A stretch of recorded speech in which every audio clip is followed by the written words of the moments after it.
Students, last lecture में हमने the TS diagram 5.7 ख़त्म किया था, टेम्परेचर एंट्रोपी डायग्राम। आज हम 5.11 Kelvin's thermodynamic scale of temperature. Topic से ही पता चल गया होगा कि हम एक टेम्परेचर स्केल स्टडी करने वाले हैं। टेम्परेचर स्केल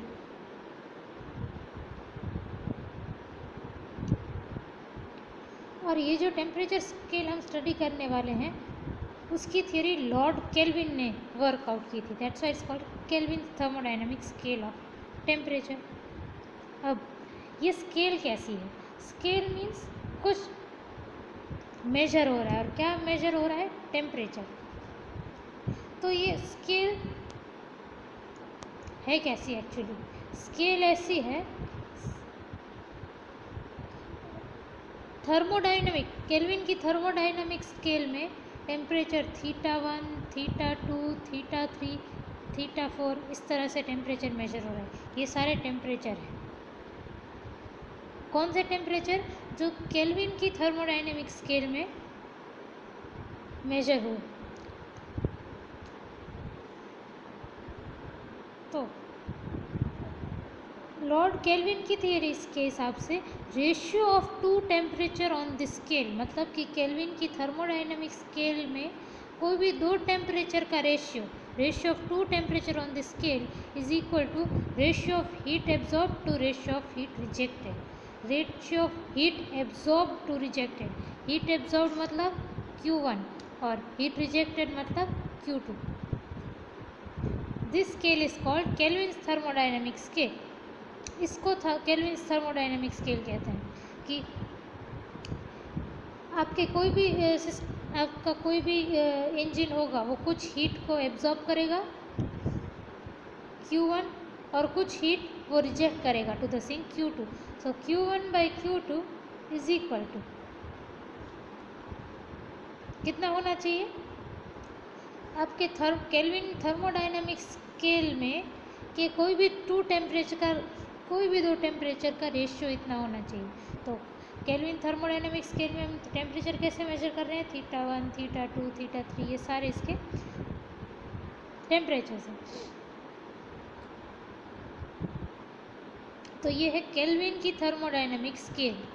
अब इसे हम कार्नोट साइकिल से देखते हैं कि कैसी आएगी और क्या आएगी। अब ये मैंने कह दिया या फिर केल्विन ने कह दिया कि ये θ1, θ2 ये आपके केल्विन स्केल में टेम्परेचर है, पर आप मानोगे कैसे कि ये टेम्परेचर है? उसके लिए आप कार्नोट साइकिल यूज़ करो। ये है आपकी कार्नोट साइकिल। अब कार्नोट साइकिल में ए बी क्या है? Isothermal expansion. बी सी है एडियाबैटिक एक्सपेंशन। सी डी है आइसोथर्मल कंप्रेशन और डी ए है डी ए है एडियाबैटिक कंप्रेशन। ठीक है। अब ए से बी क्या है? Isothermal expansion. अब आइसोथर्मल एक्सपेंशन के वक्त वर्क डन कितना होगा? Integration P D V. ये हमने इस चैप्टर के स्टार्टिंग में ही किया था कि आइसोथर्मल और एडियाबैटिक में वर्क डन कितना होता है। देखो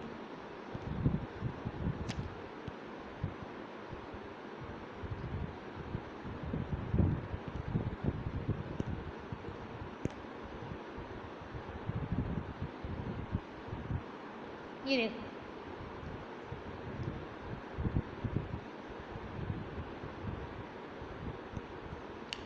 आइसोथर्मल के वक्त वर्क डन है इंटीग्रेशन पी डी वी, और यहाँ पे भी देखो आइसोथर्मल के वक्त वर्क डन है इंटीग्रेशन पी डी वी, और एडियाबैटिक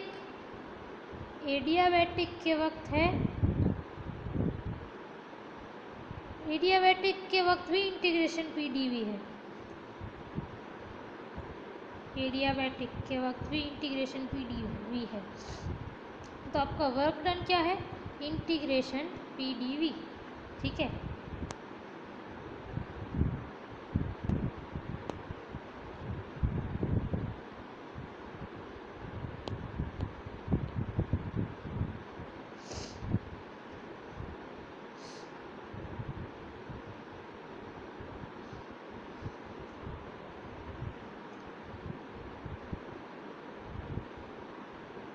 अब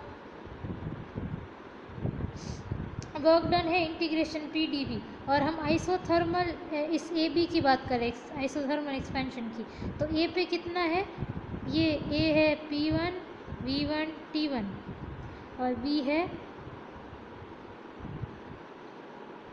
P2 V2 T1, सी क्या है P3 V3 T2 और डी क्या है P4 V4 T2। ये आपको ए बी सी और डी पे क्या प्रेशर, वॉल्यूम और टेम्परेचर होगा ये याद हो जाना चाहिए अब तक, क्योंकि हमने कार्नोट साइकिल बहुत बार यूज़ कर ली। इंटीग्रेशन पी डी वी कहाँ से कहाँ तक लेंगे, ए से बी, मतलब कि V1 से V2, V1 से V2। अब P V is equal to NRT और हम 1 ग्राम मोल लेंगे, मतलब कि N1 होगा, तो P V is equal to NRT, N1 होगा तो P V is equal to RT। और टेम्परेचर कितना है ए से बी में, टेम्परेचर है T1 है ना, तो टेम्परेचर है T1। सो P की जगह पे आप RT1/V लिख सकते हो। R कांस्टेंट है और आइसोथर्मल है, आइसोथर्मल मतलब टेम्परेचर कांस्टेंट रहेगा, तो RT1 कांस्टेंट है, उससे आप बाहर निकालो, बचेगा क्या इंटीग्रेशन में dV और डिवाइडेड बाय V। अब इंटीग्रेशन dV बाय V क्या होगा, इंटीग्रेशन dx बाय x होता है log x। अब तो फिर इंटीग्रेशन dV बाय V क्या होगा, log ऑफ V, ये इंटीग्रेशन होगा log ऑफ V, ये होगा, ये इंटीग्रेशन होगा log ऑफ V, और कहाँ से कहाँ तक, V1 से V2। इसको अगर आप अब सिंप्लीफाई करो तो क्या आएगा, log V2 minus log V1, मतलब कि log V2 बाय V1, ये आया। सो आपकी वर्क डन की वैल्यू मिल गई। अब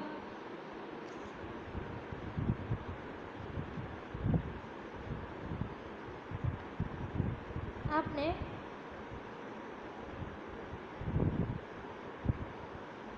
फर्स्ट थियरी में ही देखा कि आइसोथर्मल के वक्त work done is equal to heat given और हीट एब्जॉर्ब और रिजेक्टेड। देखो आइसोथर्मल में work done is equal to heat, और यहाँ पे भी आइसोथर्मल में work done is equal to heat. तो आइसोथर्मल का केस ले लो,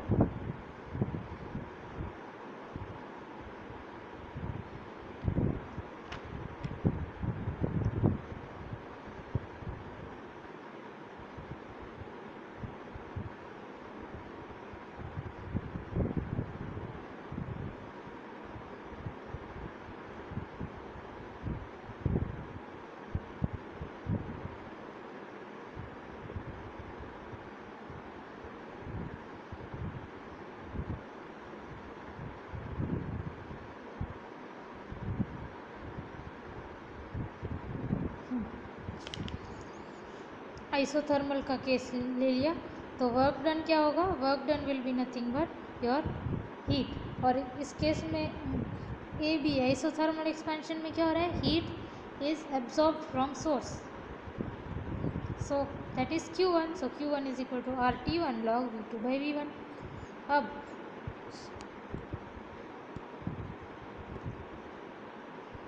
ये आइसोथर्मल एक्सपेंशन है, ये आइसोथर्मल कंप्रेशन है CD, तो CD में भी आइसोथर्मल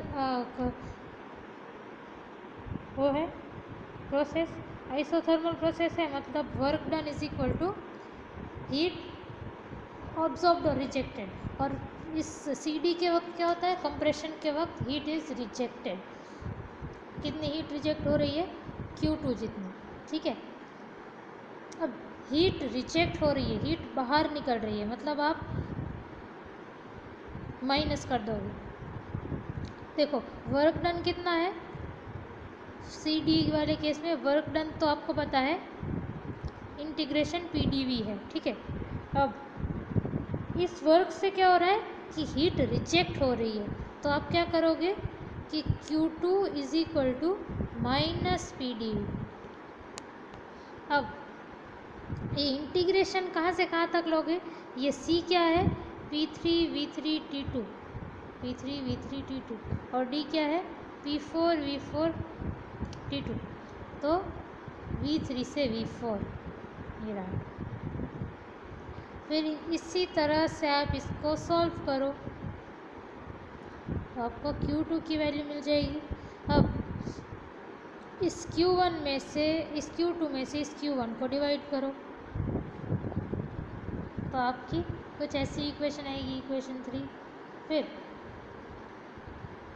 ना points A and B lie on the same isothermal, ये आइसोथर्मल पे है, सेम आइसोथर्मल। अब A पॉइंट क्या है P1 V1 T1 और B क्या है P2 V2 T2। अब P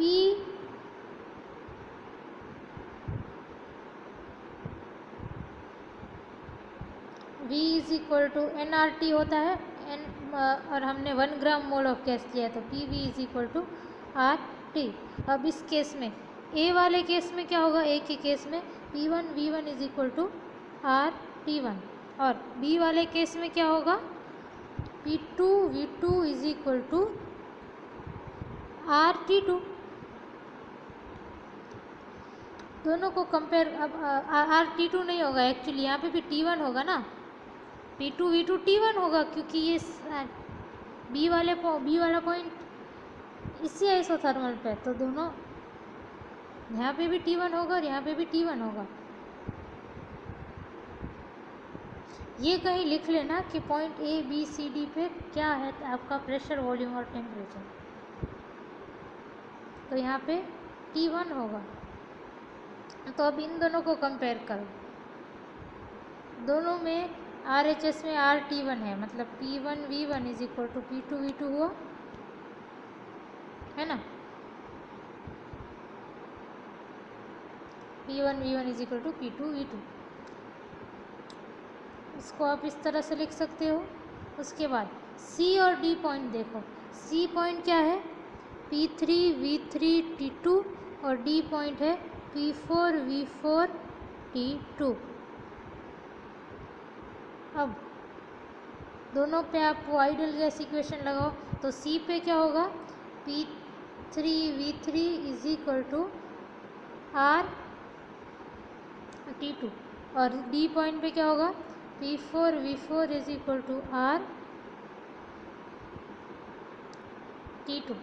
दोनों को अब ये दोनों सेम है तो P3 V3 is equal to P4 V4 होगा, ये देखो। और आप इस इक्वेशन को इस तरह से लिख सकते हो। और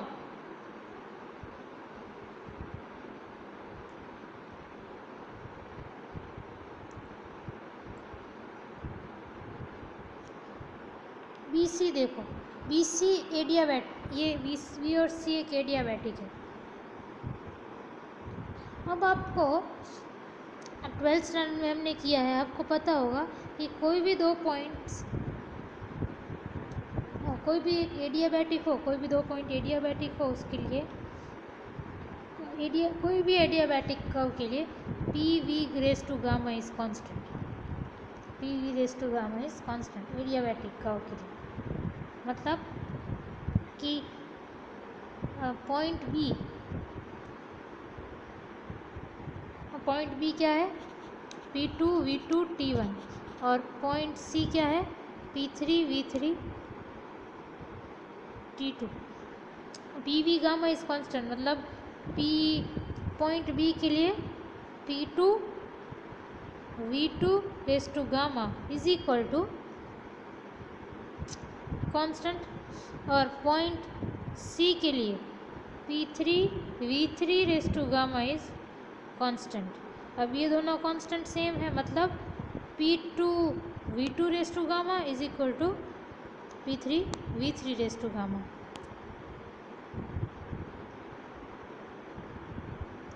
उसी तरह से ए और डी सेम एडियाबैटिक में है। ये ए का पॉइंट क्या है, P1 V1 T1 और डी का है P4 V4 T2। तो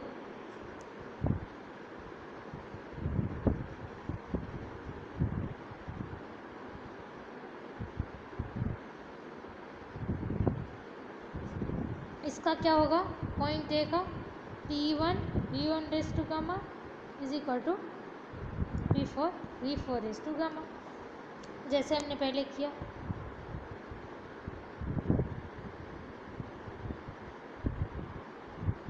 और ये हमने क्यों किया, क्योंकि ए डी एक एडियाबैटिक है, ये ए डी एडियाबैटिक कंप्रेशन है और बी सी एडियाबैटिक एक्सपेंशन है, तो दोनों एडियाबैटिक। अब इस इक्वेशन में से ये इक्वेशन डिवाइड, दोनों इक्वेशन डिवाइड कर दो, इस इक्वेशन में से ये इक्वेशन डिवाइड करो, तो आपका कुछ ऐसा आएगा। अब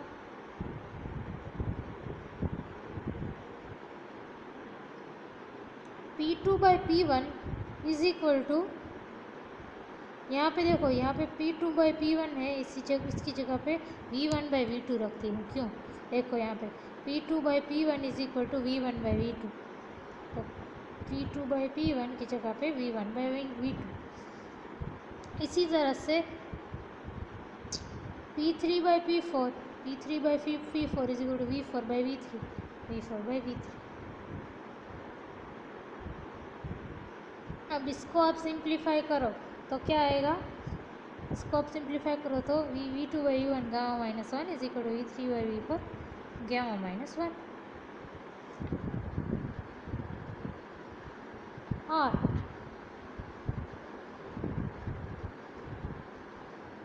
दोनों बाजू पावर सेम है, तो पावर को अगर हम निकाल दें और कंपेयर करें इन दोनों को, तो V2 by V1 is equal to V3 by V4। अब इसको इक्वेशन 3 में सब्सटीट्यूट करो। इक्वेशन 3 क्या है, इक्वेशन 3 में V2 by V1 is equal to V3 by V4, ये दोनों इक्वल है, मतलब ये लॉग और ये लॉग कैंसिल हो जाएगा, R कैंसिल हो जाएगा, बचेगा क्या, T1 बाई T2, तो Q1 by Q2 is equal to T1 by T2, Q1 by Q2 is equal to T1 by T2। अब आपने केल्विन की थर्मोडाइनमिक स्केल ऑफ टेम्परेचर में क्या देखा था, Q1 आपने देखा था केल्विन की थर्मोडाइनमिक स्केल, देखो Q1 by Q2 is equal to θ1 by θ2। अब Q1 by Q2 is equal to θ1 by θ2 पर Q1 बाई Q2 क्या है, T1 बाई T2, तो हम is equal to T1 by T2 लिख सकते हैं, तो θ1 by θ2 is equal to T1 by T2, मतलब θ1 बाई θ2 क्या है आपका, टेम्परेचर का रेशियो। तो प्रूव हुआ कि जो θ1 बाई θ2 है वो टेम्परेचर का रेशियो है, टेम्परेचर को मेजर करना है।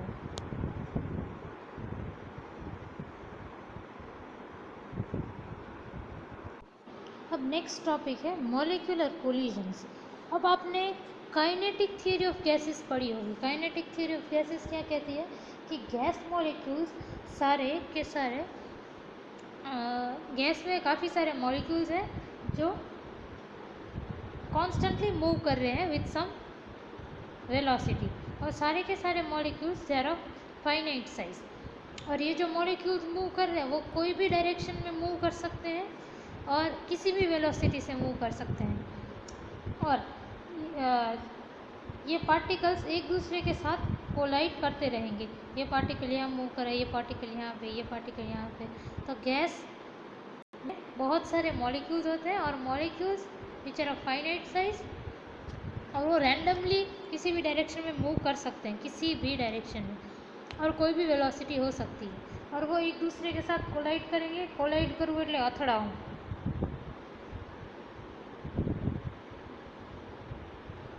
Between two successive collision, molecule moves with a constant speed along a straight line। तो क्या होगा कि एक आपके पास ये आपका गैस है, उसमें इस तरह से मॉलिक्यूल है, ये मॉलिक्यूल इधर इस तरफ मूव कर रहा है, इसके साथ टकराया, उसके बाद वो फॉर एग्जांपल इस डायरेक्शन में गया, कोलिजन होने के बाद इसकी भी डायरेक्शन चेंज होगी ना, तो ये फॉर एग्जांपल इस तरफ गया, फिर ये इसके साथ टकराया, फिर यहाँ पे गया, तो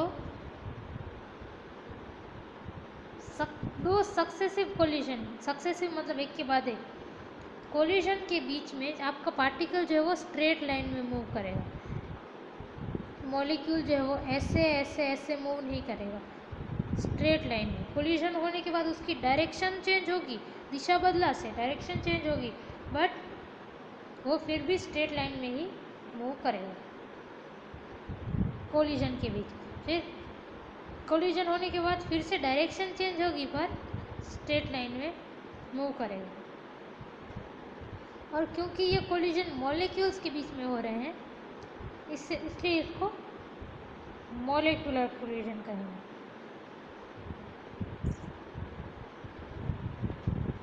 now mean free path, mean એટલે मीन मतलब સરેરાશ, फ्री पाथ एज इन मुक्त पथ।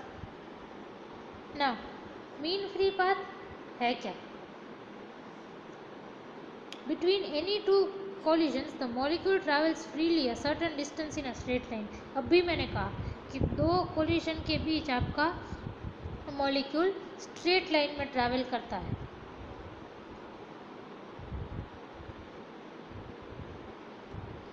ये जो स्ट्रेट लाइन है ना, जिसमें वो मॉलिक्यूल फ्रीली ट्रैवल कर रहा है, फ्रीली विदाउट एनी कोलिजन, कोई कोलिजन के बिना फ्रीली वो ट्रैवल कर रहा है, ये स्ट्रेट लाइन पाथ को हम फ्री पाथ कहेंगे। फ्री पाथ, मुक्त पथ એટલે મોલિક્યુલ મુક્ત છે, કોઈ બીજા મોલિક્યુલ સાથેનું કોલિઝન નથી થયું, તો that is called the free path. तो अगर आपको कोई पूछे फ्री पाथ क्या है, free path is the path covered by gas molecule between any two successive collision in a straight line. कोई પણ બે અથડામણ, કોઈ પણ બે કોલિઝન વચ્ચે જે તમારો મોલિક્યુલ સ્ટ્રેટ પાથ ફોલો કરે એને फ्री पाथ कहें। The direction of molecule is change after every collision. जैसे मैंने बताया कि सारे कोलिजन के बाद, एक कोलिजन होने के बाद क्या होता है, डायरेक्शन चेंज होती है बस, पर वो स्ट्रेट लाइन में ही ट्रैवल करता है। The direction of molecule is changed after every collision. After a number of collision, the total path appears to be zigzag. बहुत, अब देखो एक कोलिजन के बाद ये हुआ, इसके बाद ऐसा हुआ, इसके बाद वैसा होगा, इसके बाद शायद ऐसा हो, ऐसे, तो ऐसे कोई स्ट्रेट पाथ नहीं है, जिगजैग पाथ है, ये फिर ऐसे, फिर वैसे, ऐसे, इस तरह से जिगजैग पाथ होगा। तो आप फ्री पाथ तो नहीं डिनोट कर पाओगे, इस केस में आप मीन फ्री पाथ डिनोट करोगे। जब बहुत सारे कोलिजन्स हो, एक कोलिजन, दूसरा कोलिजन, तीसरा कोलिजन, चौथा, पांचवा, छठा, सातवां, जब बहुत सारे कोलिजन्स हो तो आप मीन फ्री पाथ, सरेराश मुक्त पथ डिफाइन करोगे। और वो कैसे डिफाइन होगा? Defined as average distance travelled by gas between two successive collision. Mean free path मतलब किसी भी दो सक्सेसिव कोलिजन के बीच कितना एवरेज डिस्टेंस ट्रैवल किया, કેટલું સરેરાશ डिस्टेंस ट्रैवल करिए। अरे ये पिक्चर दिखाया है आपको,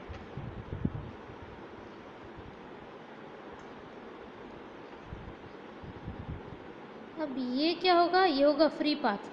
कोई भी दो कोलिजन के बीच का एक है तो फ्री पाथ। अब मुझे मीन फ्री पाथ के लिए क्या करूँगी मैं, फॉर एग्जांपल बहुत सारे कोलिजन ले लो, 1 2 3 4 5 6 7 8 9। अब आप इसमें फ्री पाथ कैसे बोलोगे, समझ ही नहीं आएगा, क्योंकि सारे के सारे फ्री पाथ अलग हैं, इसका अलग, इसका अलग। इसके लिए हम मीन फ्री पाथ डिफाइन करेंगे। मीन फ्री पाथ के लिए क्या करेंगे कि कितने नंबर ऑफ कोलिजन है, एक यहाँ पे 1 2 3 4 5 6 7, 8, 9, 10, तो जितने भी नंबर ऑफ कोलिजन्स है वो आप n में लिखो। और s क्या है? s आपका s is the total distance travelled after n collision, मतलब कि n कोलिजन करने में कितना डिस्टेंस ट्रेवल किया, इतना डिस्टेंस प्लस इतना प्लस इतना प्लस इतना प्लस इतना प्लस इतना प्लस इतना, इस तरह से प्लस इतना। तो s है टोटल डिस्टेंस ट्रेवल। n क्या है कि n नंबर ऑफ कोलिजन्स, सारों के 10 नंबर ऑफ कोलिजन्स हैं फॉर एग्जांपल, तो 10 कोलिजन करने के लिए कितना डिस्टेंस ट्रैवल हुआ। तो ये है आपका mean free path. Mean free time क्या है? मीन फ्री टाइम है average time taken by gas molecule between 2 successive collision, मतलब कि 2 सक्सेसिव कोलिजन के बीच कितना टाइम लग रहा है। देखो ये मॉलिक्यूल यहाँ आया, इसके साथ टकराया, फिर यहाँ आया, इसके साथ टकराया, दूसरा कोलिजन, तीसरा कोलिजन, चौथा कोलिजन, ठीक है। कोई भी 2 कोलिजन के बीच कितना टाइम लग रहा है उसे मीन फ्री टाइम कहेंगे। कितना एवरेज टाइम लग रहा है, कितना टाइम नहीं, कितना एवरेज टाइम, कितलो सरेराश टाइम लागे, उसे हम मीन फ्री टाइम कहेंगे। अब आपके पास अगर मीन फ्री पाथ है, मतलब ये मीन फ्री पाथ क्या है, कितना डिस्टेंस ट्रैवल किया। और एग्जांपल ले लो कि आपकी c is your velocity of gas.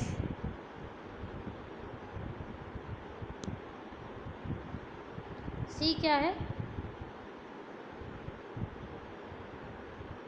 Gas molecules की वेलोसिटी। तो ये है वेलोसिटी और ये है डिस्टेंस, तो टाइम क्या होगा आपका? डिस्टेंस बाय वेलोसिटी, मतलब कि लैम्डा बाय c। तो आपका मीन फ्री टाइम है lambda by c, where c is the average velocity of gas molecule।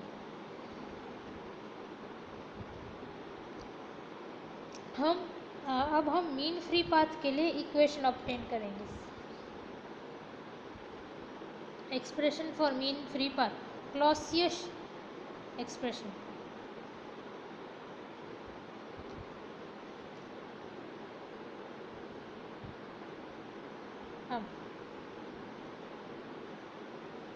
Suppose the molecule of gas are all identical perfectly elastic spheres। अब suppose करो कि gas के सारे molecules हैं वो आइडेंटिकल हैं और इलास्टिक स्फीयर्स हैं, and it is assume that molecules do not exert any force on each other. और ये मॉलिक्यूल्स एक दूसरे के ऊपर कोई फोर्स नहीं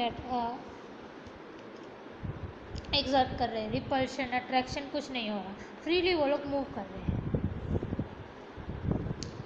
अब कैलकुलेशन को सिंप्लीफाई करने के लिए हमने अज्यूम किया कि molecule under consideration is in motion while other molecules are at rest. अब ऐसा होता नहीं है, गैस में जितने भी मॉलिक्यूल्स हैं वो सारे मूव कर रहे होते हैं, लेकिन कैलकुलेशन सिंप्लीफाई करने के लिए हमने अज्यूम किया, सिर्फ अज्यूम किया कि हम जो मॉलिक्यूल कंसिडर कर रहे हैं कैलकुलेशन के लिए वो ही मूव कर रहे हैं, उसके अलावा बाकी रेस्ट पे है।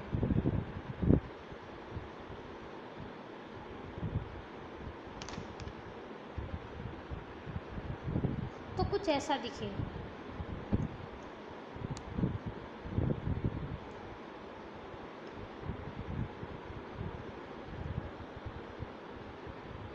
Let c be the average velocity of molecule A। c be the average velocity of molecule A। अब c क्या है? वेलोसिटी। वेलोसिटी मतलब डिस्टेंस बाय टाइम। अब अगर टाइम 1 सेकेंड है तो v is equal to D होगा, मतलब कि 1 सेकेंड में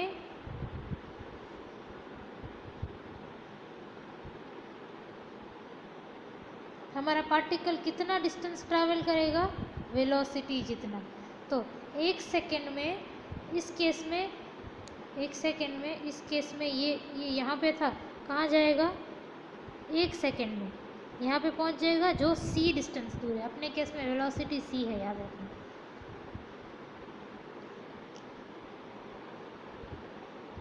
n be the number of molecules per unit volume in 1 second। हम सब 1 सेकेंड की बात कर रहे हैं, 1 सेकेंड की।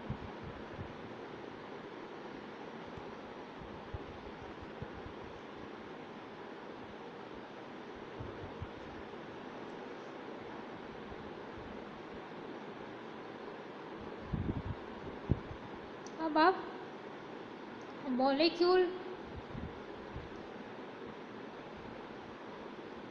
का डायामीटर सिग्मा ले लो, ठीक है। तो इधर से पूरा यहाँ से पूरा ये डायामीटर सिग्मा हुआ, तो इधर से इधर तक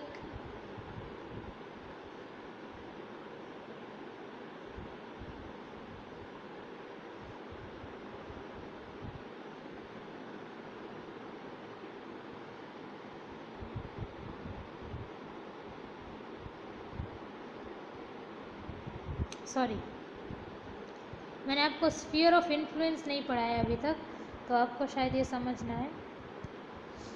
स्फीयर ऑफ इन्फ्लुएंस क्या है? स्फीयर ऑफ इन्फ्लुएंस,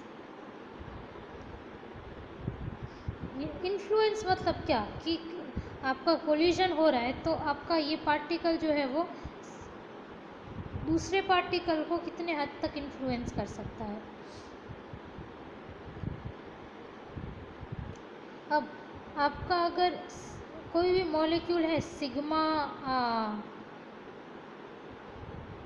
डायमीटर वाला, तो उसका स्फीयर ऑफ इन्फ्लुएंस भी सिग्मा ही होगा। मतलब कि सेंटर से सिग्मा डिस्टेंस जितना दूर जो भी होगा उन सब के साथ वो इंटरेक्ट कर पाएगा। अगर पार्टिकल का डायमीटर ही सिग्मा है तो वो सेंटर से सिग्मा डिस्टेंस जितना दूर सबके साथ कर पाएगा। ये देखो डायमीटर, ये रेडियस सिग्मा बाई 2 है, मतलब डायमीटर सिग्मा होगा। तो सेंटर से सिग्मा डिस्टेंस जितना दूर वो उसका स्फीयर ऑफ इन्फ्लुएंस होगा, वो वहाँ तक इंटरेक्ट कर पाएगा। तो अगर हमारे मॉलिक्यूल का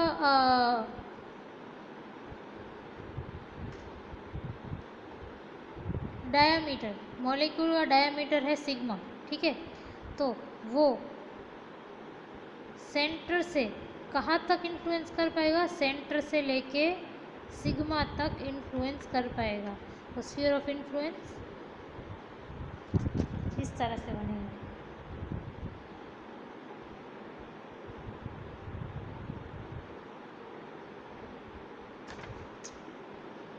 अब number of molecules in the cylinder. अब सिलेंडर में आपका नंबर ऑफ मॉलिक्यूल्स कितने हैं उसके लिए आप क्या करोगे? अब आपको पता है that n is the number of molecules per unit volume, ठीक है। और सिलेंडर का एरिया क्या होता है? पाई आर स्क्वायर एल या फिर पाई आर स्क्वायर एच, जो भी हो, ठीक है। अब पाई आर कितना है? सिलेंडर का रेडियस कितना है? देखो सिग्मा, तो पाई सिग्मा स्क्वायर, और इसकी हाइट देखो कितनी है सिलेंडर की? C, pi sigma square C. Per unit volume in 1 second n number of molecule, n number of molecules है। तो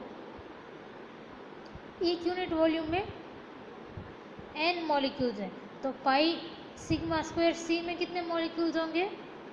पाई sigma square N, pi sigma square C N. तो सिलेंडर में नंबर ऑफ मॉलिक्यूल्स इतने हैं। तो और हमने स्टार्टिंग में ही बोला था कि ये 1 सेकेंड में यहाँ से यहाँ तक पहुँचेगा, मतलब हम पूरे का पूरा 1 सेकेंड की बात कर रहे हैं। तो number of collision made by the molecule in 1 second. अब इस सिलेंडर में इतने मॉलिक्यूल्स हैं, तो 1 सेकेंड में अपना ये जो ए मॉलिक्यूल है वो इतनी बार कोलाइड कर पाएगा। The number of collision made by A in 1 second, same इतना ही। 1 सेकेंड में इतना कोलिजन, तो एक कोलिजन का लिए कैसे करेंगे, हम इसको इस तरफ ले आएंगे, तो एक कोलिजन के लिए 1/π sigma square cn seconds. Time interval between 2 successive collisions, कोई भी 2 कोलिजन के बीच, एक कोलिजन इतने टाइम में हो रहा है, मतलब 2 कोलिजन के बीच इतना टाइम है, ठीक है। अब 2 कोलिजन के बीच टाइम इतना जा रहा है, तो 2 कोलिजन के बीच डिस्टेंस कितना होगा, आपको डिस्टेंस पता है, distance is equal to speed into time. Speed है आपकी c और टाइम आपने मैं ये डिराइव किया, तो मीन फ्री पाथ लैम्डा आया। Distance between 2 successive collision is 1/π sigma square n। अब डिस्टेंस बिटवीन 2 सक्सेसिव कोलिजन को आप क्या कहोगे,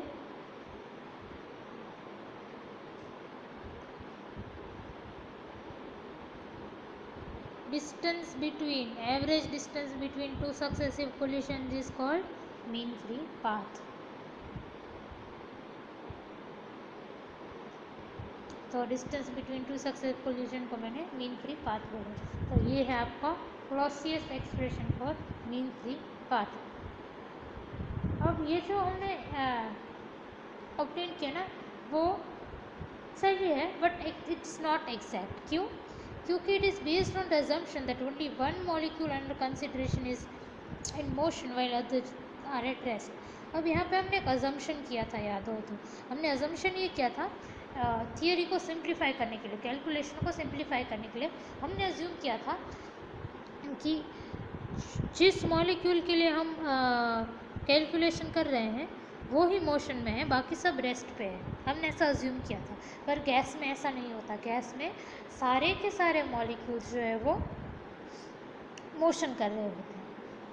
तो ये अजम्पशन जो है उसकी वजह से कुछ गलती आ रही है, इसीलिए ये जो है वो एग्जैक्ट नहीं है। अब if motion of all molecules is taken into account, अब अगर हम ये कंसिडर करें कि सारे के सारे मॉलिक्यूल्स मूव कर रहे हैं, तो ये फॉर्मूला चेंज होके कुछ ऐसा बन जाएगा। बस इसमें √2 डिवाइड कर दो, बस। इसको कहते हैं Maxwell formula for mean free path. ये है Maxwell formula for mean free path. अब मीन फ्री पाथ टेम्परेचर और प्रेशर के साथ किस तरह से चेंज होगा, ये आप देखो। PV is equal to nRT। अब कंसिडर करो 1 मोल ऑफ आइडियल गैस, तो n की वैल्यू 1 होगी, सो PV is equal to RT। दोनों बाजू कैपिटल N से डिवाइड करो, तो P is equal to n/v into R/n into T। अब n/v क्या है, that is small n।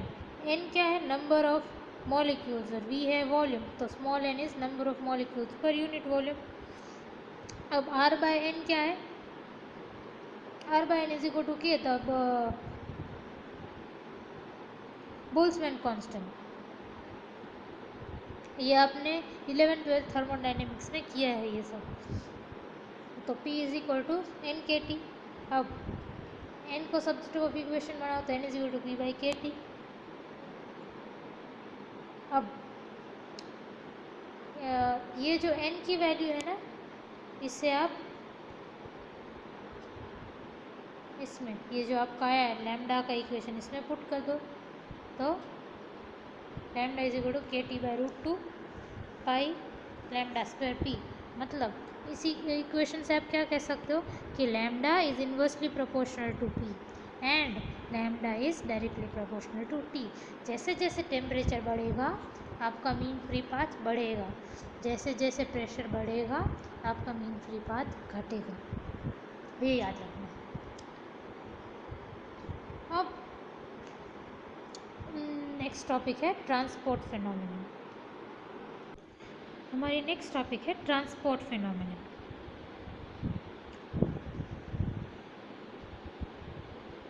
According to kinetic theory of gases, the molecule of gas are in a state of thermal agitation. Therefore,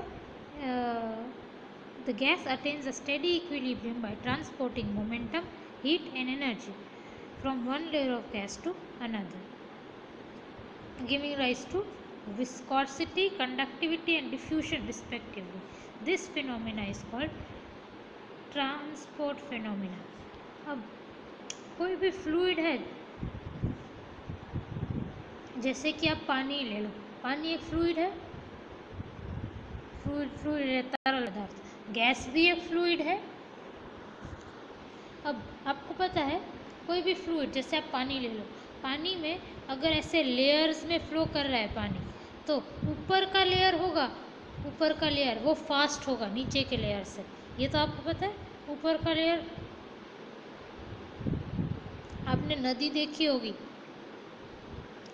किसी भी नदी, कोई आपने नदी देखी होगी, तो ऊपर की जो वेव्स रहती है वो ज़्यादा फास्ट होती है, और नीचे देखो तो नीचे की वेव्स जो है वो स्लो मूव करती है। तो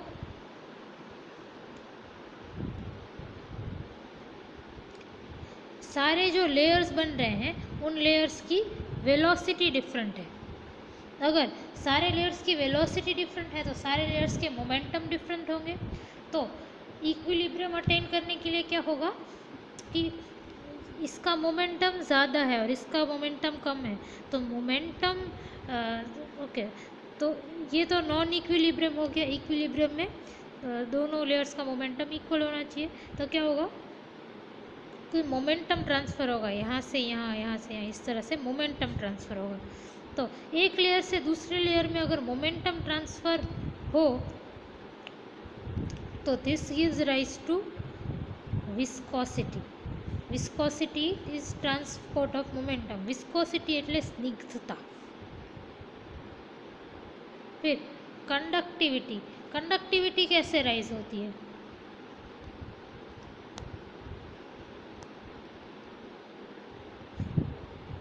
एक ऊपर वाले लेयर का टेम्परेचर नीचे वाले लेयर से ज़्यादा होगा, ठीक है, नीचे वाला इससे भी कम, सबसे ज़्यादा, कम और कम। तो दोनों लेयर के टेम्परेचर में फ़र्क है, तो टेम्परेचर में फ़र्क है मतलब नॉन इक्विलिब्रियम है।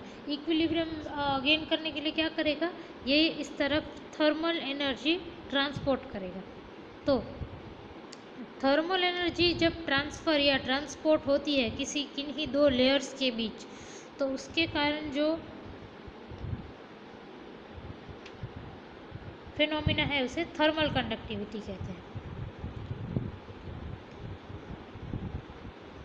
और एक तीसरा है diffusion. Viscosity transport of momentum, conductivity transport of thermal energy, और diffusion it is the transport of concentration. मतलब दो लेयर के बीच में कॉन्सेंट्रेशन का फ़र्क हो, ये ज़्यादा कॉन्सेंट्रेटेड, ये कम कॉन्सेंट्रेटेड, तो नंबर ऑफ़ पार्टिकल ज़्यादा कॉन्सेंट्रेटेड में से कम कॉन्सेंट्रेटेड में आएंगे। तो transport of number of particles is called diffusion. तो ये तीन आपके विस्कोसिटी, कंडक्टिविटी और डिफ्यूजन, ये आपके तीन ट्रांसपोर्ट फिनोमेना है। ट्रांसपोर्ट फिनोमेना में क्या हो रहा है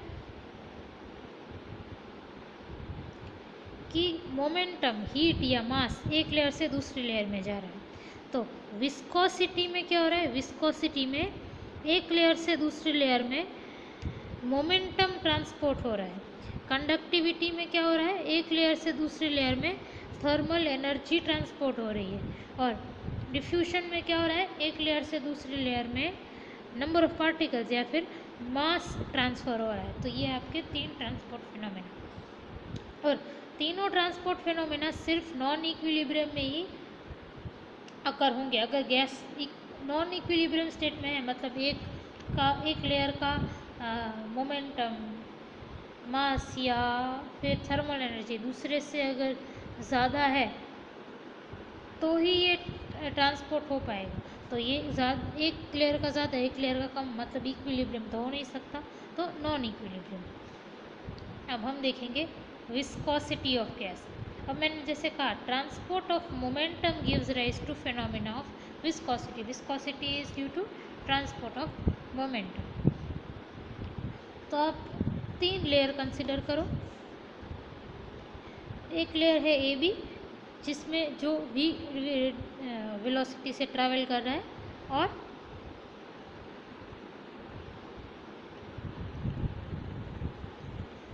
लैम्डा डिस्टेंस ऊपर और नीचे, मतलब मीन फ्री पाथ ऊपर और नीचे एक दूसरा लेयर है।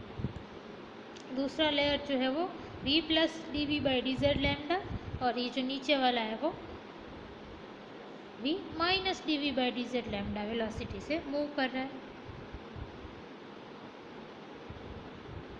तो EF की वेलोसिटी और CD की वेलोसिटी दी है। Due to thermal agitation, gas molecules are moving in all direction. So number of molecules along any one axis is 1/6 of the total number of molecules. अब हमारा molecules किसी भी direction में move कर सकता है, plus Y minus Y, plus X minus X, plus Z minus Z. तो अपना मॉलिक्यूल टोटल 6 दिशा में plus X minus X plus Y minus Y plus Z minus Z, मतलब 1 2 3 4 5 6 डायरेक्शन में मूव कर सकता है अपना मॉलिक्यूल। तो किसी एक डायरेक्शन में मूव करने की, फॉर एग्जांपल प्लस एक्स, किसी एक डायरेक्शन में मूव करने की प्रोबेबिलिटी क्या होगी? किसी भी एक डायरेक्शन में, या तो प्लस एक्स, या तो प्लस वाई, या तो माइनस वाई, किसी भी एक में मूव करने की प्रोबेबिलिटी होगी 1/6। एक मॉलिक्यूल 6 डायरेक्शंस में कहीं भी मूव कर सकता है, तो एक की होगी 1/6। So the average number of molecules on any one axis will be 1/6 of the total number of molecules. अब अगर number of molecules per unit volume n है और एक मॉलिक्यूल का मास है m, और average velocity of molecule is c, तो number of molecules passing from EF to CD per unit area of A being 1 second। अब यहाँ पे मोमेंटम ज़्यादा है, यहाँ पे मोमेंटम कम है, तो इक्विलिब्रियम स्टेट पाने के लिए क्या करेगा? यहाँ से मोमेंटम यहाँ पे ट्रांसफ़र होगा, ठीक है, नीचे की तरफ। अब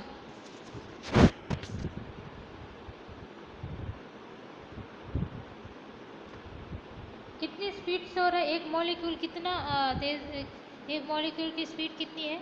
c, और पर यूनिट वॉल्यूम हमारे पास n नंबर ऑफ मॉलिक्यूल्स हैं, तो number of molecules passing downward will be nc divide by 6। क्यों किया? क्योंकि 1/6 is the total number of molecules in any one direction, तो कोई एक डायरेक्शन में 1/6 होगा, तो nc/6। Now forward momentum lost per unit area per second by EF। अब मोमेंटम क्या होगा? Momentum is equal to m into V, momentum is equal to m into V. अब नंबर ऑफ पार्टिकल्स कितने हैं? Okay, momentum कितना होगा? m। अब number of particles कितने हैं?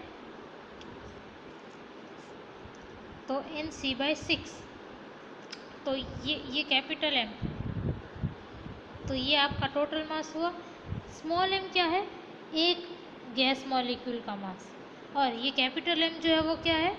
ये है कि सारे के सारे जो जितने भी नंबर ऑफ मॉलिक्यूल्स है उसका मास कितना होगा?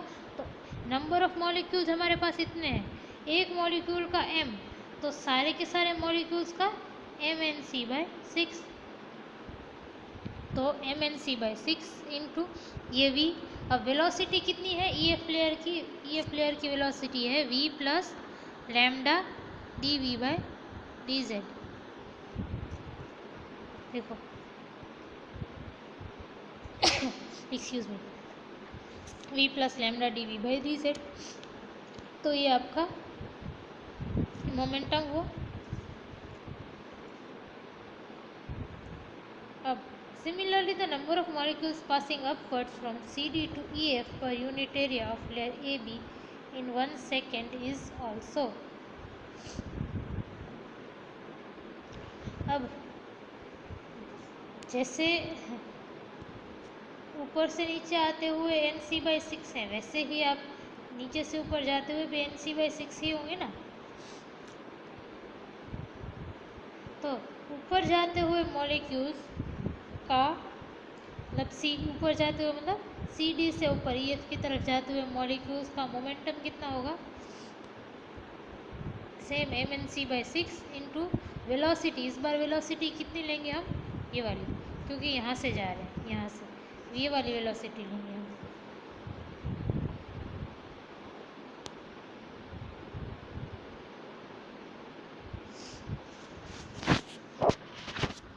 So net momentum lost by the layer EF per unit area per second। अब जो ये आपका EF है, वो लेयर EF वो कितना मोमेंटम, नेट मोमेंटम लूज कर रहा है। तो EF में से जा कितना रहा है मोमेंटम, इतना, ठीक है। mNc/6, फिर ये वाला मोमेंटम कौन सा था, v प्लस लैम्डा dv/dz, और इसमें आ कितना रहा है, ये वाला, और इस डायरेक्शन में मोमेंटम क्या था, ये वाला। तो ये वापस उल्टी डायरेक्शन में, तो मैं माइनस लिखूंगी, और ये वाला मोमेंटम क्या था, mNc/6 v minus lambda dv/dz। अब इसको आप ये लिखो, ये आप इस तरह से ये इक्वेशन लिख दी। इसको सॉल्व करो तो 1/3 mNc लैम्डा dv/dz।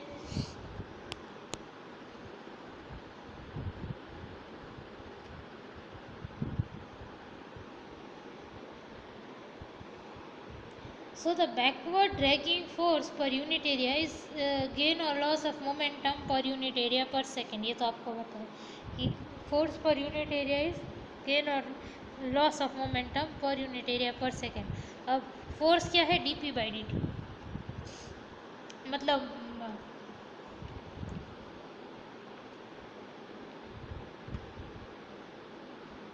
पर यूनिट एरिया, फिर फोर्स की जगह पे गेन और loss of momentum per second, force momentum per unit time, F is equal to dp/dt।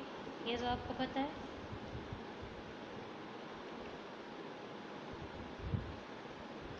तो ये loss of momentum per unit area per unit second कितना है, इतना, तो ये आप लिख दो, और फोर्स की जगह पे F। अब आपको पता है कि विस्कस और टेंजेंशियल फोर्स जो होता है वो कुछ इस तरह से होता है, is equal to eta dv/dz। ये आपने 12th स्टैंडर्ड में विस्कोसिटी वाली टॉपिक के अंडर किया होगा कि F is equal to eta dv/dz, जिसमें ईटा क्या था, कोएफिशिएंट ऑफ विस्कोसिटी। अब गुजराती में क्या कहते हैं मुझे नहीं पता, विस्कोसिटी मतलब स्निग्धता होता है, और ईटा होता है कोएफिशिएंट ऑफ विस्कोसिटी, विस्कोसिटी का कोएफिशिएंट। सो इसकी जगह पे ईटा dv/dz पुट कर दो, तो ईटा क्या होगा, 1/3 mNc लैम्डा, वे अब mn जो है ना उससे हम रो कहेंगे, डेंसिटी ऑफ गैस, तो eta is equal to 1/3 rho c lambda. Effect of temperature on eta on the coefficient of viscosity, आपको डायरेक्टली दिया है कि coefficient of viscosity is directly proportional to temperature, मतलब अगर आपका टेम्परेचर बढ़ेगा तो कोएफिशिएंट ऑफ विस्कोसिटी भी बढ़ेगी। Effect of pressure on temperature, तो अब eta is equal to 1/3 rho c lambda. ये देखो, ये वाला इक्वेशन मैंने फिर से लिखा यहाँ पे, रो c लैम्डा। अब eta is proportional to rho C lambda, ये जो है इसी को ये लिख के उन्होंने डायरेक्टली आपको बता दिया कि coefficient of viscosity is independent of pressure. देखो it is equal 1/3 rho C lambda,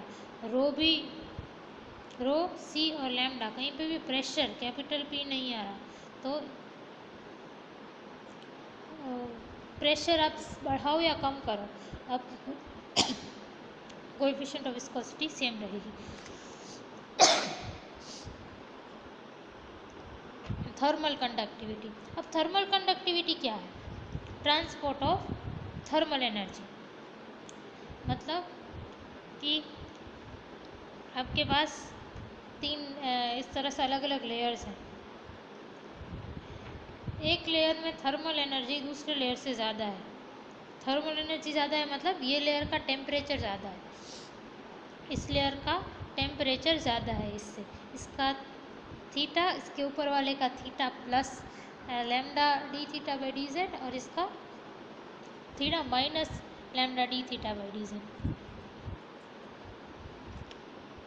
तो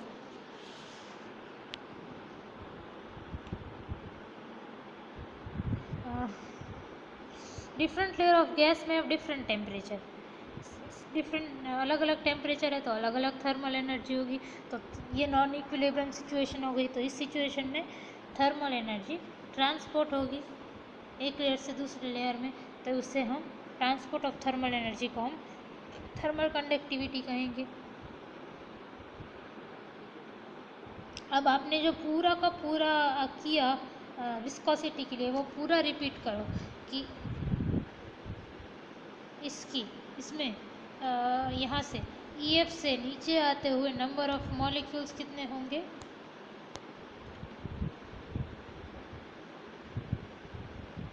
NC/6, और अगर एक नंबर ऑफ मॉलिक्यूल्स है NC/6, और अगर एक मॉलिक्यूल का मास है m, तो नीचे आते हुए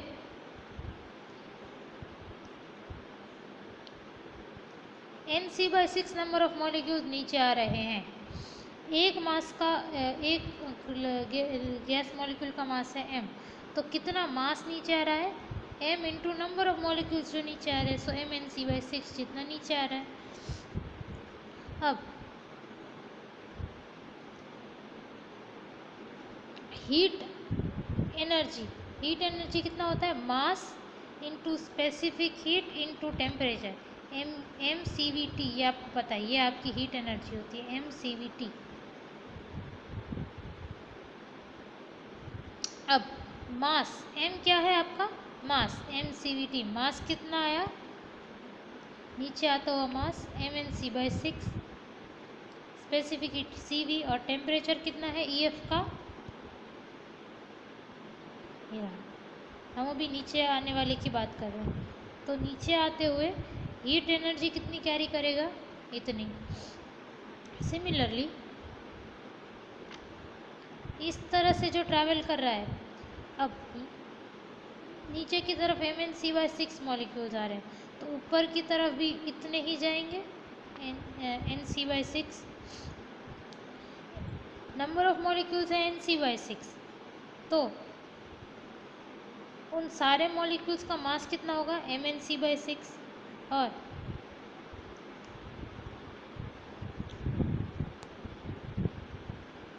हीट एनर्जी कितनी होती है? मास मतलब MnC/6 into specific heat CV, और टेम्परेचर कितना है? नीचे से ऊपर जा रहा है, नीचे वाले लेयर का theta minus lambda D theta by D Z. अब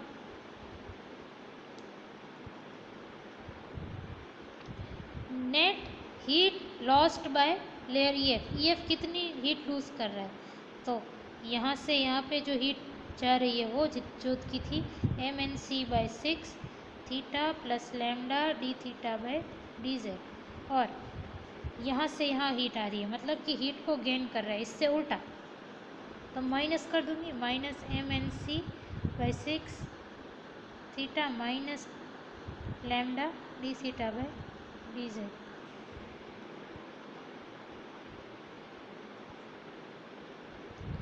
इसको सिंप्लीफाई करो तो आपकी कुछ ऐसी इक्वेशन आएगी। Now mn is equal to density of gas rho, वो तो पता है, तो इस mn की जगह पे रो पुट कर दो। अब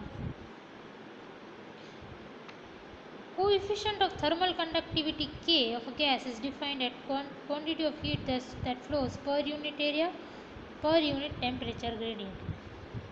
तो आपने 11th या 12th स्टैंडर्ड में थर्मोडाइनमिक्स में thermal conductivity coefficient of thermal conductivity के डिफाइन किया होगा कुछ इस तरह से, Q इज इक्वल टू के D theta by D Z. अब इस Q की जगह पे आप ये वैल्यू पुट कर दो, फिर आपको K की वैल्यू मिल जाएगी कुछ ऐसी। K क्या है? Coefficient of thermal conductivity. Eta क्या था? कोएफिशिएंट ऑफ विस्कोसिटी, ये था कोएफिशिएंट ऑफ विस्कोसिटी, और ये है कोएफिशिएंट ऑफ थर्मल कंडक्टिविटी। अब रिलेशन बिटवीन ईटा एंड के, मतलब कि कोएफिशिएंट ऑफ विस्कोसिटी और कोएफिशिएंट ऑफ थर्मल कंडक्टिविटी के बीच का रिलेशन। के की वैल्यू लिखो और ईटा की वैल्यू लिखो और के की वैल्यू लिखो। अब इन दोनों को कंपेयर करो, कंपेयर करोगे मतलब कि के डिवाइडेड बाय एन ईटा करो तो क्या आएगा? के डिवाइडेड बाय ईटा करोगे तो सिर्फ सी वी आएगा, और अब ईटा को उस तरफ ले जाओ तो K is equal to eta C we.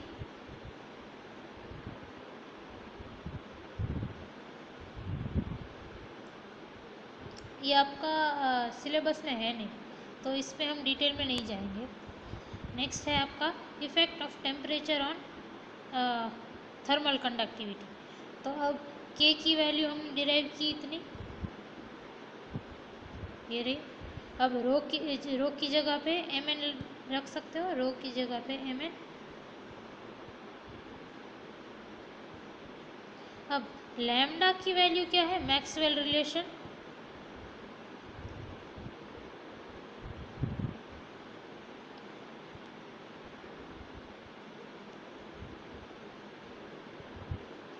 Lambda की वैल्यू, या फिर आप ये ले लो, ये वाली ले लो, ये वाली लैम्डा की वैल्यू।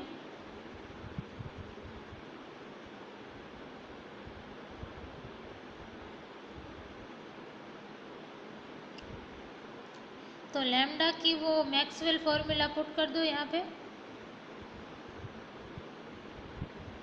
फिर इसको सॉल्व करो तो के की वैल्यू कुछ ऐसी आएगी। अब